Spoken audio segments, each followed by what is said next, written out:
নমস্কার বন্ধুরা, আপনাদের গরুড়াচল ক্রিয়েশনে আপনাদের সবাইকে স্বাগত। আমরা চলে এসেছি আজকে একটা নতুন রেসিপি নিয়ে। অনেকেই গৃহস্থরা একাদশী করে থাকেন, কিন্তু এই একাদশীতে কী খাবেন এই নিয়ে খুব মাথা ব্যথা। কারণ ছেলেমেয়েরা আছে, ছোট্ট ছোট্ট ছেলেমেয়েরা, তারাও একাদশী করে, কিন্তু এই একাদশীতে কী খাওয়া যায় এর জন্য আমরা এই রেসিপি নিয়ে চলে এসেছি। আমরা আলু ভেজে নেব। প্রথমে কড়া গরম হয়ে গেছে, তারপর তেল দিয়ে আমরা আলুটা ভেজে নেব। হালকা হালকা করে ভাজতে থাকছি, একটু নেড়ে নেব। এরপরে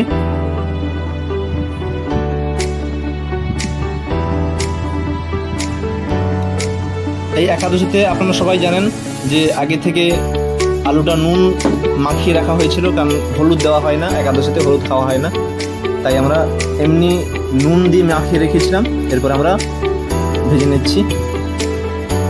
খুব দেখুন, একদম ব্রাউন করে ভেজে নেব, যাতে ছেলেমেয়েরা খেতে সুস্বাদু হয়, ছেলেমেয়েরা চেটে পুটে খেতে থাকে। এরপরে আমরা তেল থেকে তুলে নেব। এরপরে আমরা স্বাদ বাড়ানোর জন্য আমরা বাদাম ভেজে নেব। আলুটা তোলা হয়ে যাক, তারপরে আমরা বাদাম দিচ্ছি।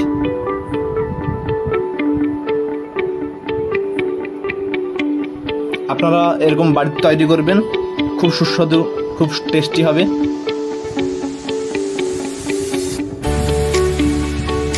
এবং শেষ পর্যন্ত ভিডিওটি দেখতে থাকুন। এরপরে আরও একটি ডিশ আসছে, নতুন ডিশ। এরপরে আমরা বাদামটা দিয়ে দেব। 2 মুঠোর মতো বাদাম আমরা নিয়ে নিচ্ছি এখানে। আপনারা চাইলে যদি বেশি জন হয় বেশি করে বাদাম নিতে পারেন, কোনো অসুবিধা নেই। এরপর একটু নাড়তে থাকবো। হালকা একটু বাদামটা ভাজা হয়ে এলে, হালকা একটু ব্রাউন টাইপের এলে আমরা নামিয়ে নেব। এটাকে বলা হয় মশলা আলু ভাজা, অনেকেই অনেক বিভিন্ন নামে ডেকে থাকে।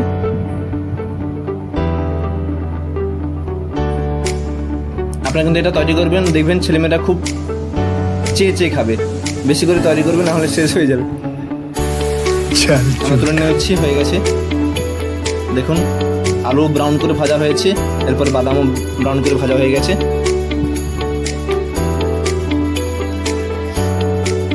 দেখুন, একই তেলে সব ভাজা হয়ে যাচ্ছে। এরপরে আমাদের আরেকটা যে ডিশ হবে, সে একই তেলে হয়ে যাবে। গ্যাসটা আমরা বন্ধ করে দেব। এরপরে আমরা যে নতুন ডিশটার কথা বলছিলাম, বৈতাল আলুর ছক্কা, সেটি আমরা তৈরি করে নেব। এর জন্য আমরা কড়াতে প্রথম সেই তেলটা আমরা ব্যবহার করছি। এরপরে তেজপাতা এবং এলাচ আমরা একটু দিয়ে দেবো। হালকা গরম হতে থাকলে কাঁচা লঙ্কা আমরা দিয়ে দেবো। অনেকেই কাঁচা লঙ্কা একাদশীতে খান না, অনেকেই গোলমরিচ খান, কিন্তু যেহেতু আমরা গৃহস্থ, কাঁচা লঙ্কা খেতে পারি। এরপরে আমরা আদা একটু দিয়ে দেবো। আদা হয়ে গেলে হালকা হালকা করে আঁচে ফোটাতে থাকবো একটু। আপনারা এখন তৈরি করবেন, খুব সুন্দর টেস্ট হয়। এরপরে আমরা জিরা একটু দিয়ে দিচ্ছি। আপনারা এটি বাড়িতে তৈরি করবেন, খুব সুন্দর লাগবে। আঁচটা কিন্তু যখন নাড়া হচ্ছে একটু আঁচটা ধিমে রাখবেন, হালকা আঁচে ভাজতে থাকবেন। দেখুন, সুন্দর করে একটু ভাজা হয়ে এলে এরপরে আমরা আলু আর বৈতালগুলো দিয়ে দেবো, আগে থেকে কাটা। সেখানে কোনো নুন হলুদ মাখানোর দরকার নেই, একদম কড়াতে এসে নুন হলুদ মাখানো হবে। হলুদ নয়, শুধু নুন, যেহেতু আমার একাদশীতে হচ্ছে। যদি এমনি তৈরি করেন তাহলে হলুদ দিতে পারেন, যেহেতু এটা একাদশীতে হচ্ছে তাই হলুদ আমরা দিচ্ছি না, এমনি নুন দিয়ে তৈরি করব।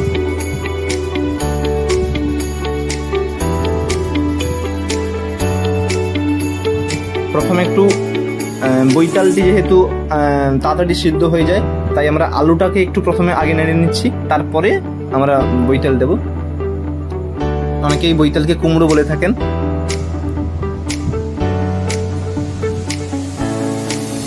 এরপর স্বাদ পরিমাণ মতো লবণ দিয়ে দিচ্ছি।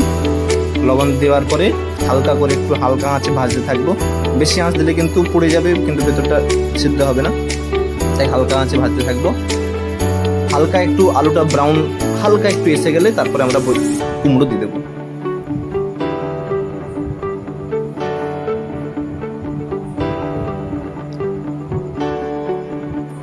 এটি খুব সুন্দর খেতে হয়, ছেলেরা দেখবেন চেটে পুটে খাবে। আমরা সিদ্ধ আলুটা যাতে তাড়াতাড়ি সিদ্ধ হয় আমরা ঢাকা দিয়েছিলাম, তারপর ঢাকাটা খুলে এরপরে আমরা বৈতাল দিয়ে দেবো কুমড়ো। দেখুন সুন্দরভাবে আলুটা হচ্ছে।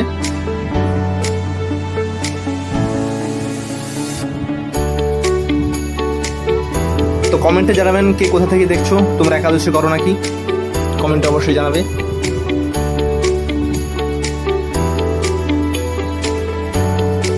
দেখুন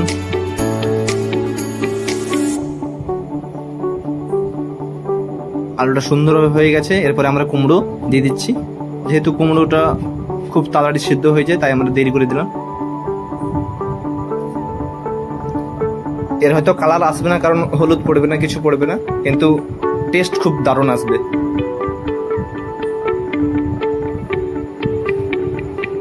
সুন্দরভাবে আমরা নেড়ে নেওয়ার পরে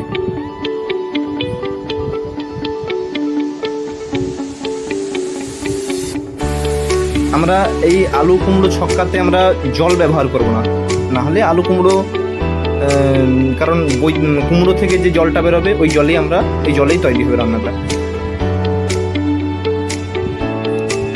এরপরে হালকা স্বাদ বাড়ানোর জন্য হালকা করে চিনি আমরা দিয়ে দিচ্ছি, পরিমাণ মতো আপনারা দেবেন। হালকা করে নেড়ে নেওয়ার পরে আমরা একটু ঢাকা দিয়ে দেবো।